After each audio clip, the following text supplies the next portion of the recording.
नमस्कार, India voice देख रहे हैं आप और मैं हूं आपके साथ शिवम दुबे। इंडिया वॉइस के खास कार्यक्रम खबर दिन भर में आप सबका स्वागत है। बुलेटिन की शुरुआत करेंगे। प्रधानमंत्री नरेंद्र मोदी शनिवार को लोकसभा में कांग्रेस पर जमकर बरसे। उन्होंने इतिहास में हुई 3 घटनाओं को आधार बनाकर कहा कि संविधान में संशोधन करने का खून कांग्रेस के मुंह लग गया था। एक परिवार ने संविधान को चोट पहुंचाने में कोई कोर कसर नहीं छोड़ा। उन्होंने कहा कि 55 वर्षों तक एक ही परिवार का शासन रहा और इसी दौरान संविधान पर लगातार प्रहार किए गए। इस परिवार की कुरीति, कुविचार और कुनीति की परंपरा ने देश को कई मुश्किलों में डाल दिया। प्रधानमंत्री मोदी ने और क्या कुछ कहा, सुनवाते हैं। सुनिए।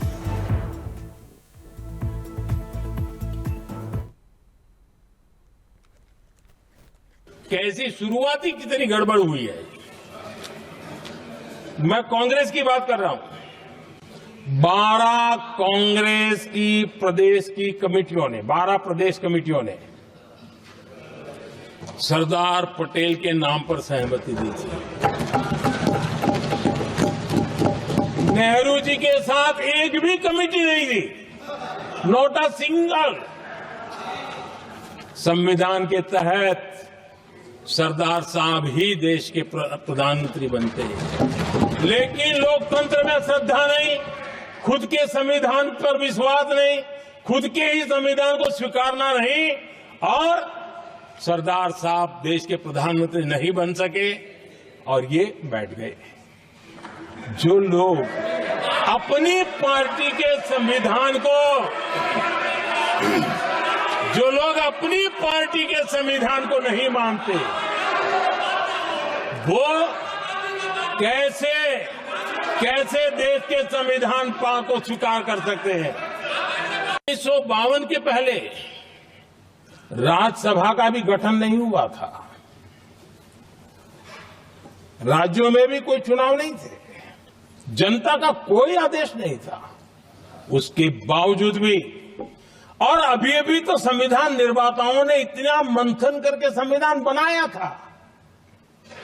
1951 में जबकि चुनी हुई सरकार नहीं थी, उन्होंने ऑर्डिनेंस करके संविधान को बदला और किया क्या?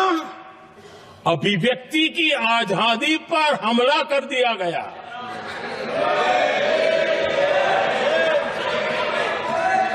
और ये संविधान निर्माताओं का भी अपमान था, क्योंकि ऐसी बातें कोई संविधान सभा में नहीं आई होगी, ऐसा नहीं है, लेकिन वहां उनकी चली नहीं। तो बाद में जैसे ही मौका मिला, उन्होंने अभिव्यक्ति की आजादी को, उस पर उन्होंने हथौड़ा मार दिया। और ये संविधान निर्माताओं का घोर अपमान है। अपने मन की चीजें जो संविधान सभा के अंदर नहीं करवा पाए, उन्होंने पिछले दरवाजे से किया, और वो भी चुनी हुई सरकार के वो प्रधानमंत्री नहीं थे, उन्होंने पाप किया था। इतना ही नहीं, आदरणीय सभापति जी, उसी दौरान उस समय के प्रधानमंत्री पंडित नेहरू जी ने मुख्यमंत्रियों को एक चिट्ठी लिखी थी। उस चिट्ठी में उन्होंने लिखा था, नेहरू जी लिखते हैं, अगर संविधान हमारे, आगे नेहरू जी लिखते हैं, अगर संविधान हमारे रास्ते के बीच में आ जाए, ये नेहरू जी लिख रहे हैं, अगर संविधान हमारे रास्ते के बीच में आ जाए, आगे नेहरू जी कह रहे हैं, तो हर हाल में संविधान में परिवर्तन करना चाहिए। ये नेहरू जी ने मुख्यमंत्रियों को चिट्ठी लिखी।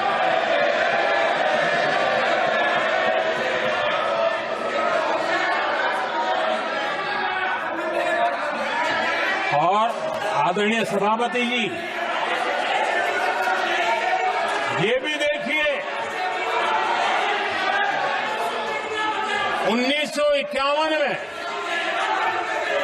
ये पाप किया गया, लेकिन देश चुप नहीं था।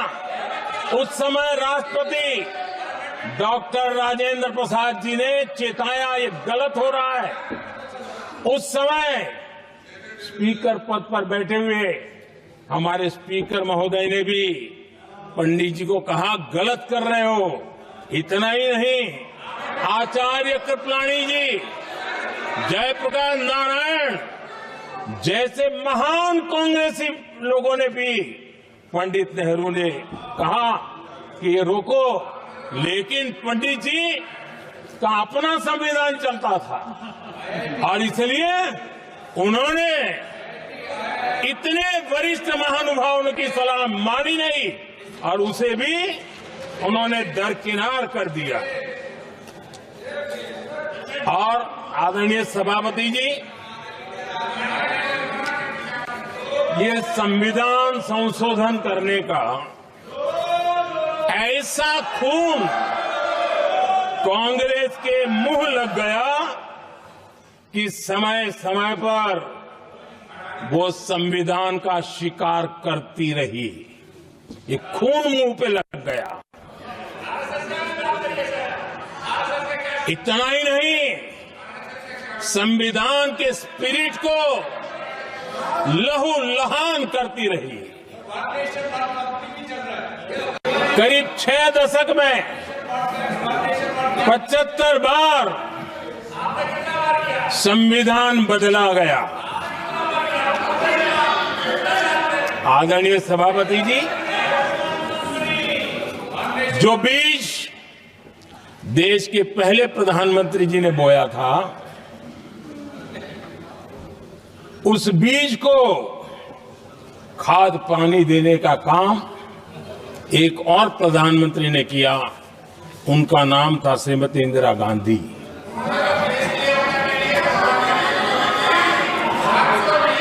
जो पाप पहले प्रधानमंत्री करके गए और जो खून लग गया था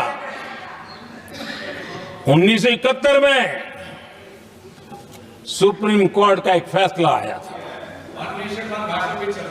उस सुप्रीम कोर्ट के फैसले को संविधान बदल करके पलट दिया गया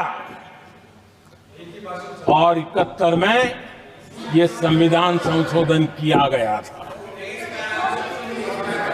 और क्या था, उन्होंने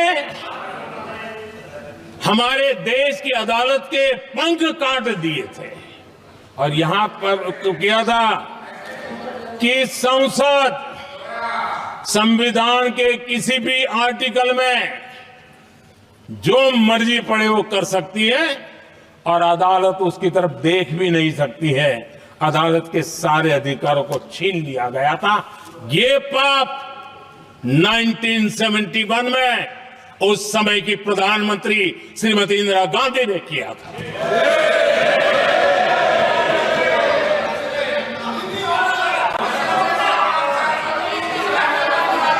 और इस परिवर्तन ने इंदिरा जी की सरकार को मौलिक अधिकारों को छीनने का और न्यायपालिका पर नियंत्रण करने का अधिकार दिया, सक्षम बना दिया था। आदरणीय सभापति जी, संविधान के आज 75 वर्ष हो रहे हैं, लेकिन हमारे यहां तो 25 वर्ष का भी महत्व होता है, 50 वर्ष का भी महत्व होता है, 60 साल का भी महत्व होता है। जरा हम इतिहास की तरफ नजर करें कि संविधान यात्रा के इन महत्वपूर्ण पड़ाव का क्या हुआ था।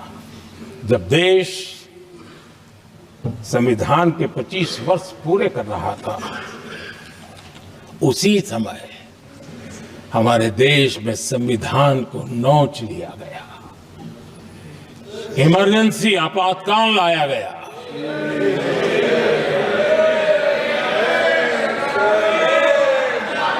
संवैधानिक व्यवस्थाओं को समाप्त कर दिया गया,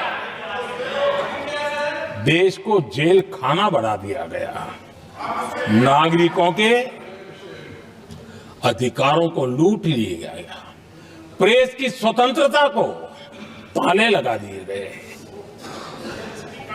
और कांग्रेस के माथे पर ये जो पाप है ना, वो कभी भी धुलने वाला नहीं है, कभी भी धुलने वाला। यह सब हिंदुस्तान है। दुनिया में जब जब लोकतंत्र की चर्चा होगी, कांग्रेस के माथे का ये पाप कभी धुलने वाला नहीं है, क्योंकि लोकतंत्र का गला घोंट दिया गया था।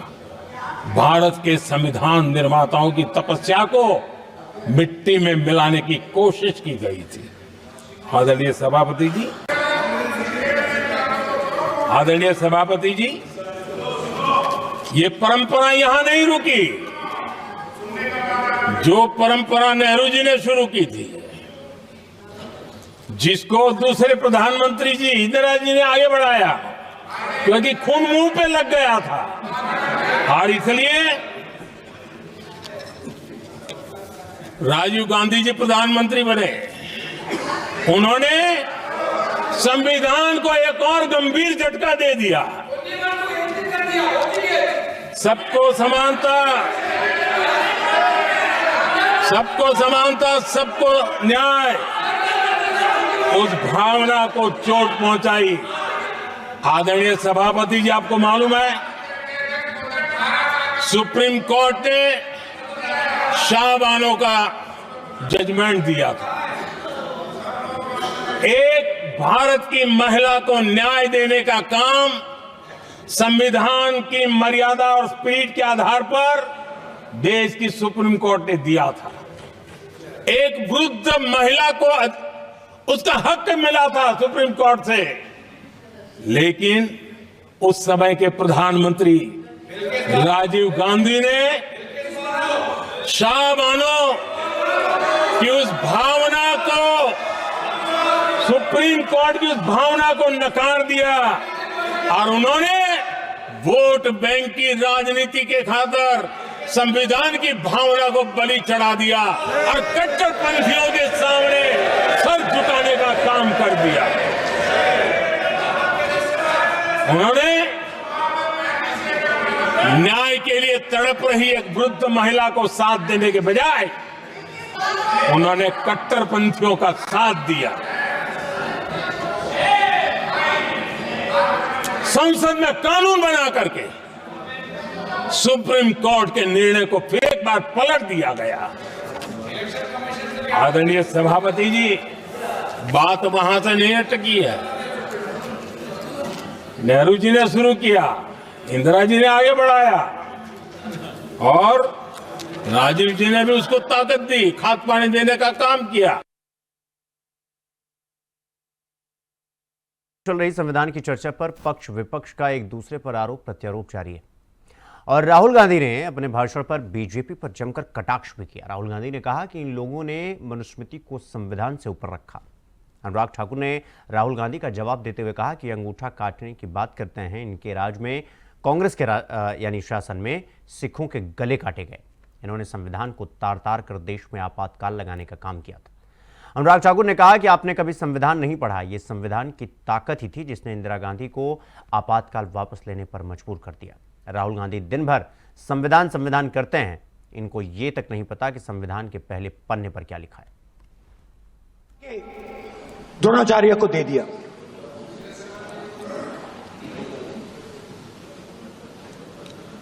यह अभय मुद्रा है। इसमें कॉन्फिडेंस, स्ट्रेंथ, निडरता कहां से आती है? हुनर से आती है, इस अंगूठे से आती है। ये लोग इसके खिलाफ हैं। जैसे द्रोणाचार्य जी ने एकलव्य का अंगूठा काटा, वैसे ही आप पूरे देश का अंगूठा काटने में लगे हुए हो। आप जैसे ही एकलव्य का, जैसे द्रोणाचार्य जी ने एकलव्य का अंगूठा काटा, वैसे ही आप हिंदुस्तान के युवाओं का, जैसे ही एकलव्य ने, देखो सर, जैसे एकलव्य का अंगूठा काटा गया, वैसे ही आप हिंदुस्तान के युवाओं का सबका अंगूठा काटते हो। जब आप अदानी जी को धारावी देते हो, तो आप धारावी के जो एंटरप्रेन्योर्स हैं, जो स्मॉल एंड मीडियम बिजनेसेस हैं, उनका आप अंगूठा काटते हो।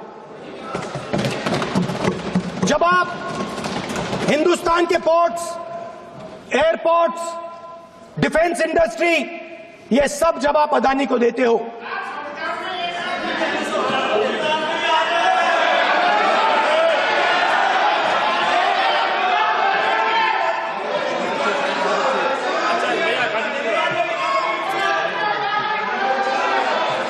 हिंदुस्तान के सारे जो फेयर प्ले बिजनेसेस हैं, जो ईमानदारी से काम करते हैं, आप उन सब का अंगूठा काटते हो जब आप अदानी की मदद करते हो। कॉन्स्टिट्यूशन में लेकिन ये नहीं बता पाए कि उसके पन्ने तक कितने हैं, क्योंकि उन्होंने कभी खोला ही नहीं।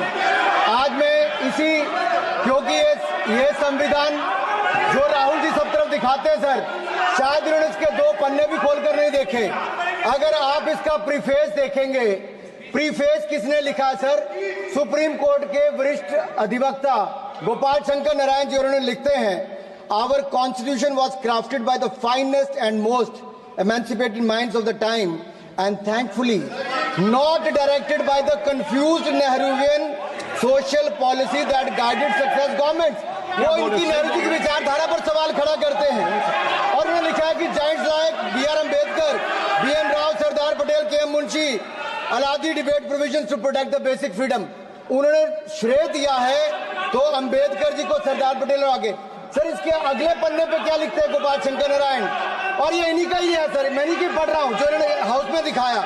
इसमें लिखा है, were it not for the strength of the document, Indira Gandhi would have been compelled to end the darkest episode in independent India by ending the emergency. यानी कि संविधान की ताकत थी, जिन्होंने इंदिरा गांधी जी की इमरजेंसी को खत्म किया था, तो इस संविधान की ताकत थी। और ये आपके इसके अंदर लिखा है, राहुल जी जो आप लेकर घूमते हो, कभी खोल के पढ़ो तो सही, कभी पढ़ा भी नहीं आपने। और इसमें आगे लिखा है सर, आप चेयर को बोलो, अधिकार दिया है, चेयर को बोलो, माननीय सदस्य चेयर को। जी अध्यक्ष जी, ये जो राहुल जी कॉपी लेकर घूमते, इसी पे लिखा है कि इंदिरा गांधी जी की यातनाएं और इमरजेंसी को खत्म किया, तो बाबा साहब अम्बेडकर के संविधान ने गरीब से गरीब व्यक्ति को उसका काम दिया। सर आप इसके प्रीफेस पे जाइए, सर आप इसके प्रीफेस के बाद फॉरवर्ड जो लिखा सर, ये भी सुप्रीम कोर्ट के बहुत बड़े वकील है, उन्होंने क्या लिखते हैं सर कि जब संविधान बना उसके बाद सर, देश आजाद होने के बाद पहले दिन से ही लेजिस्लेटिव और हमारी ब्यूरोक्रेसी सर, हमारी दोनों ने ही जुडिशरी के साथ सींग फंसा के रखे, जुडिशरी को नीचे दिखाने की बात की। सर ये मैं नहीं कह रहा, ये वही किताब कह रही है जो राहुल गांधी हाथ में लेकर घूम रहे हैं। सर मैं पढ़ के सुनाता हूँ, from the earliest years itself the legislative wing and the executive wing of the state on the one hand confronted the judicial wing on the other with the accusation that they had vastly approached upon the powers not given to them but given to the executive. The then law minister on 28th October 1976 issued a strident warning to the judges of the Supreme Court and I quote, sir मैं quote कर रहा हूँ, तो भारत के संविधान को अपनाने की 75वीं वर्षगांठ पर चर्चा के दौरान लोकसभा में विपक्ष के नेता राहुल गांधी ने कहा, हम यहां जाति जनगणना लागू करेंगे और उसके बाद हिंदुस्तान में एक नए तरह का विकास, एक नई तरह की राजनीति होगी। विपक्ष के नेता राहुल गांधी ने कहा, अम्बेडकर जी ने कहा था, अगर राजनीतिक समानता है लेकिन सामाजिक और आर्थिक समानता नहीं है तो राजनीतिक समानता नष्ट हो जाएगी। ये अम्बेडकर जी के शब्द हैं, आज ये सबके सामने हैं। राजनीतिक समानता खत्म हो गई है, भारत की सभी संस्थाओं पर कब्जा कर लिया गया है, सामाजिक समानता नहीं है, आर्थिक समानता नहीं है, इसलिए हमारा अगला कदम जाति जनगणना होगी।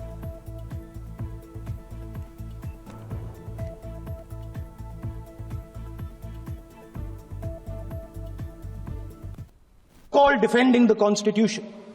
But I want to ask you, do you stand by your leader's words? Do you support you read those words, because when you speak in parliament about protecting the constitution, you are ridiculing Savarkar, you are abusing Savarkar, you are defaming Savarkar. I'd like to quote also, यहां हम caste census लागू करेंगे और उसके बाद हिंदुस्तान में एक नए तरीके का विकास होगा, एक नई तरीके की राजनीति होगी।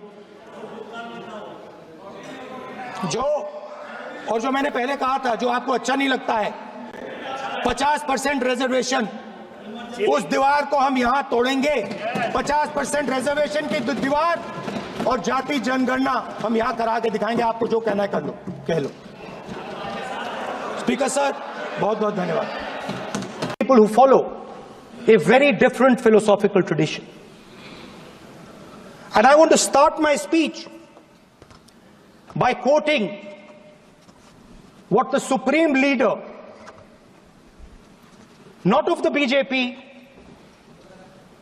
but of the modern interpretation of the ideas of the RSS has to say about the Constitution of India and about how he thinks India should be run.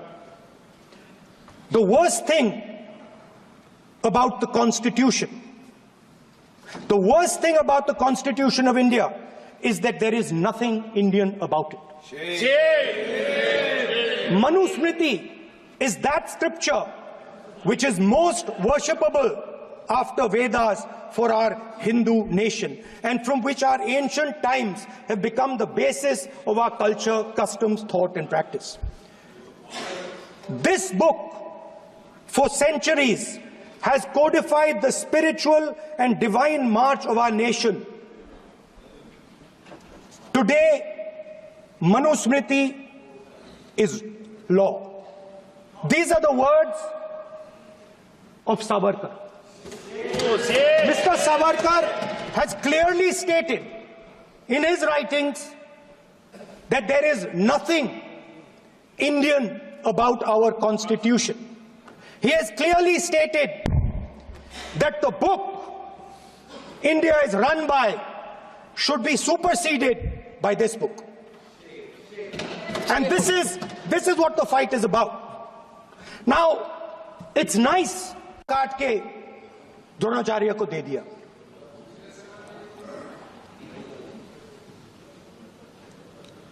यह अभय मुद्रा है।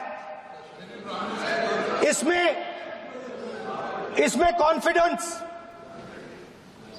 स्ट्रेंथ, निडरता कहां से आती है? हुनर से आती है, इस अंगूठे से आती है। ये लोग इसके खिलाफ हैं। जैसे द्रोणाचार्य जी ने एकलव्य का अंगूठा काटा, वैसे ही आप पूरे देश का अंगूठा काटने में लगे हुए हो। आप जैसे द्रोणाचार्य जी ने एकलव्य का अंगूठा काटा, वैसे ही आप हिंदुस्तान के युवाओं का, जैसे ही एकलव्य ने,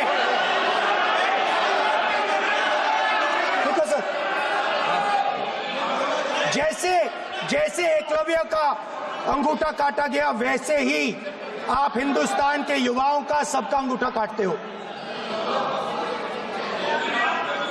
जब आप अदानी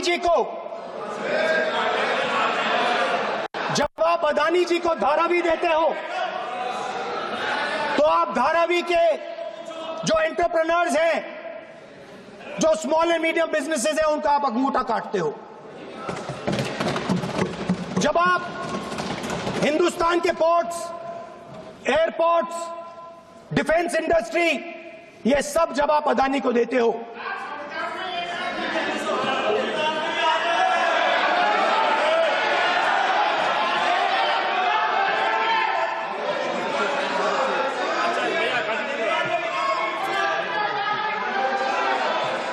हिंदुस्तान के सारे जो फेयर प्ले बिजनेसेस हैं, जो ईमानदारी से काम करते हैं, आप उन सब का अंगूठा काटते हो जब आप अदानी की मदद करते हो। कॉन्स्टिट्यूशन में तो वहीं उत्तर प्रदेश के संभल में दीपासरा इलाके में बिजली चोरी की जांच के लिए पहुंची पुलिस की टीम उस वक्त हैरान रह गई जब मुस्लिम बहुल इलाके में 46 साल से बंद एक पुराना मंदिर मिल गया। बताया जा रहा है कि यह मंदिर 500 से 1000 साल पुराना हो सकता है। संभल के जिलाधिकारी ने भी अपने बयान में इस तरह का दावा किया है। बिजली चोरी की चेकिंग के दौरान ही सपा सांसद जियाउर रहमान बर्ग के घर से सिर्फ 200 मीटर की दूरी पर यह 4 दशकों से भी ज़्यादा समय से बंद पुराना मंदिर मिला है। और इस मंदिर में हनुमान जी की प्रतिमा और यानी कि शिवलिंग और नंदी की मूर्ति के साथ ही भगवान गणेश की प्रतिमा भी मिली है। हालांकि उस वक्त जिलाधिकारी और एसपी भारी पुलिस मौके के साथ मौके पर मौजूद थे और उनके सामने ही मंदिर की सफाई कराई गई। जब 46 साल पुराने इस मंदिर को लेकर दावा किया जा रहा है कि यह 1978 से बंद था और उस वक्त ये हिंदू बहुल इलाका हुआ करता था।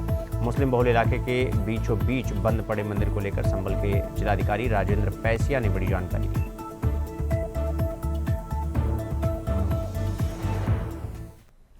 जन्म से यहाँ रहते थे खग्गूसराय में।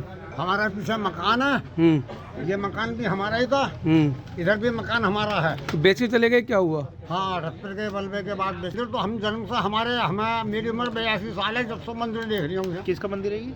भगवान शंकर का मंदिर है। अच्छा। और हमारे ये कुलगुरु का मंदिर है। तो आप लोग आते नहीं थे या आपको आने नहीं दिया जाता था यहाँ पर? 78 के बाद तो आने में जो आने में तो कोई रोक नहीं थी, लेकिन यहाँ कोई आबादी हमारी रही नहीं। हम लोग सब पलायन कर गए थे। कुछ लोग दुबरा कॉलोनी चले गए, कुछ बहुत ढेर में चले गए।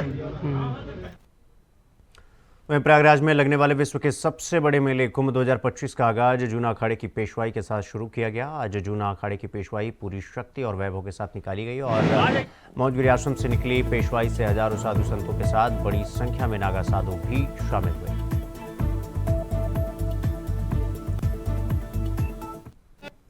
पंचदशनाम जूना अखाड़ा जो पूरे भारत में विश्व में भी फैला है, उनका नगर पंच प्रवेश हुआ था। पंच प्रवेश के बाद आचार्य मंडलेश्वर और का ये संतों का अब छावनी प्रवेश होने जा रहा है, जो अभिजीत मुहूर्त में ये कार्यक्रम प्रारंभ किया गया है। आज भगवान दत्तात्रेय की जयंती है।